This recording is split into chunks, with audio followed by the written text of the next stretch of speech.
Hi friends, welcome to Manvasan channel. இன்றைக்கி பார்த்தீங்கன்னா ஒரு ஈவினிங் ஸ்நாக்ஸ் தாங்க பார்க்க போகிறோம். அதுக்கு நான் இப்போ எடுத்துக்கிறது பார்த்திங்கன்னா சம்பா ரவை எடுத்துருக்குறேங்க.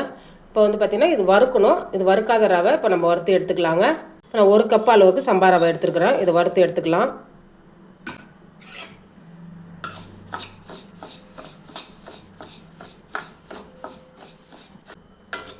நல்லா இந்த அளவுக்கு வறுப்பட்டால் போதுங்க. நல்லா அந்த வறுப்படும் போது வாசனை நல்லா சூப்பராக இருக்கும்.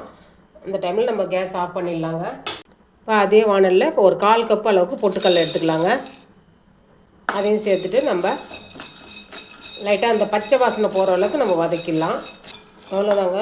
இப்போ நம்ம அதையுமே முன்னாடியே வறுத்து வச்சுருக்கிற அந்த சம்பார கோதுமை கூட சேர்த்துக்கலாங்க. அதே மாதிரி நம்ம எந்த கப்பில் ரவை எடுத்தோமோ அதே கப்பில் தேங்காய் எடுத்துக்கணும். அதையும் அந்த ஈரப்பதம் போகிற அளவுக்கு நம்ம வதக்கிக்கலாம். அவ்வளோதாங்க. இந்த அளவுக்கு தேங்காய் வதக்கினா போதும். இப்போ நம்ம கேஸ் ஆஃப் பண்ணிடலாங்க. இதையுமே நம்ம முன்னாடியே வறுத்து வச்சுருக்கிற அந்த ரவை கூட சேர்த்துக்கலாம். அவ்வளோதாங்க. இப்போ இது கூட ஒரு 1/2 டீஸ்பூன் அளவுக்கு கசகசா சேர்த்துக்கலாங்க.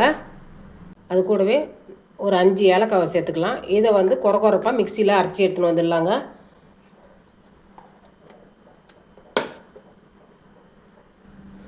அவ்வளோதாங்க. இதெல்லாம் சேர்த்துட்டு கொஞ்சம் ஆறட்டன்ட்டு மிக்சியில் போட்டு கொஞ்சம் கொரப்பாக அரைச்சி எடுத்துன்னு வந்துடணும். இது அப்படியே இருக்கட்டுங்க.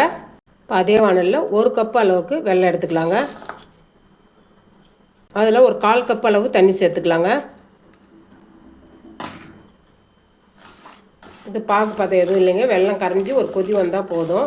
பார்த்திங்கன்னா இந்த வெல்லம் கரையிறதுக்குள்ளே நம்ம அரைச்சி எடுத்துன்னு வந்துடலாங்க. நல்லா ஆறிடுது. இப்போ மிக்சி ஜாரில் போட்டு அரைச்சி எடுத்துன்னு வந்துடுறேங்க. அவ்வளோதாங்க. வெல்லம் கரைஞ்சால் போதும். இப்போ கேஸ் ஆஃப் பண்ணிடலாம். இப்போ ஒரு பவுல் எடுத்துன்னு வந்தாச்சுங்க. இப்போ பார்த்திங்கன்னா நம்ம அரைச்சோம் இல்லைங்களா, அந்த பவுடர் இதில் சேர்த்துக்கலாம். பார்த்திங்கன்னா கொஞ்சமாக உப்பு சேர்த்துக்கலாங்க. உப்பு சேர்த்துட்டு எல்லா இடத்துலையும் நல்லா அந்த உப்பு கலக்கிற மாதிரி நம்மள கையை வச்சு கலந்து விட்டுருங்க.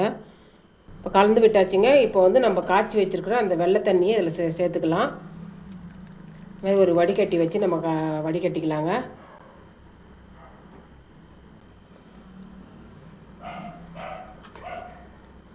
மாதிரி ஒரு கரண்டி வச்சு கலந்து விட்டுக்கலாம். அவ்வளோதாங்க. அப்படியே இருக்கட்டும். கொஞ்சம் டைமில் அந்த வெள்ளை தண்ணி எல்லாமே இழுத்துக்கும். அதுக்கப்புறமெல்லாம் நம்ம உருண்டை பிடிச்சிக்கலாங்க. வெள்ளை தண்ணியெலாம் நல்லா இழுத்துன்னு கொஞ்சம் இதாக இருக்குது பாருங்கள். முன்னாடி நம்ம தண்ணி ஊற்றும் போது தளர்வாக இருந்தது இல்லைங்களா, இப்போ கெட்டி ஆகிடுச்சு. இப்போ கொஞ்சம் கொஞ்சமாக எடுத்து நீங்கள் கொழுக்கட்டை ஷேப்லேயோ அல்லது உருண்டையாகவே நீங்கள் எடுத்துக்கலாம். ரொம்ப அழுத்தி பிடிக்காதீங்க. இந்த அளவுக்கு பிடிங்க.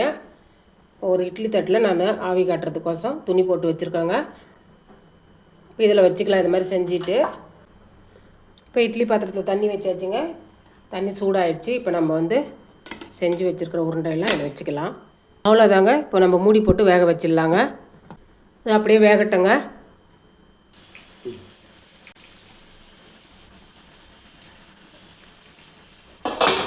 அவ்வளோதாங்க. நல்லா சூப்பராக வெந்துடுது. இப்போ நம்ம எடுத்துக்கலாம்.